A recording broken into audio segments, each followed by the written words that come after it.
Je suis Jean-Michel Degeorges, je suis enseignant-chercheur à l'École des mines de Saint-Étienne depuis 2014.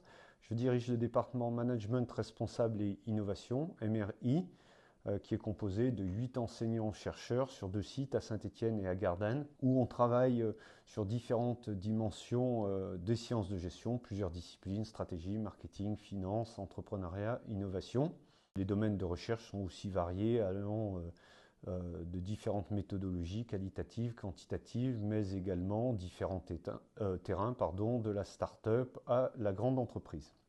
Donc, dans le cadre de ces fonctions, on est appelé à diriger plusieurs doctorats dans différentes disciplines, parfois uniquement en sciences de gestion et parfois interdisciplinaires, donc avec d'autres départements de l'École des mines de Saint-Étienne et plus particulièrement de l'Institut Fayol.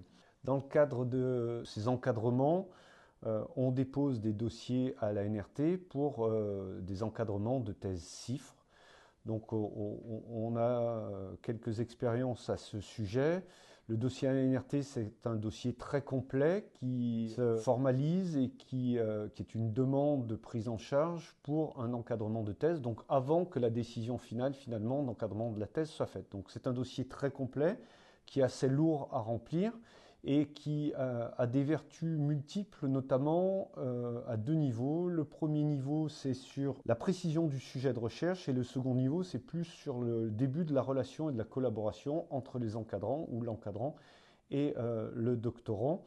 Au niveau du projet en lui-même, on est bien au-delà de la simple idée de recherche quand on dépose un dossier NRT, puisqu'on doit déjà préciser une problématique, des objectifs de recherche et faire une première revue de littérature. Et ça, c'est essentiel, puisque on vérifie la pertinence. Déjà, on vérifie les capacités en quelque sorte du candidat, bien sûr, mais on vérifie surtout la pertinence d'un sujet par rapport à l'état de l'art et par rapport à la connaissance actuelle.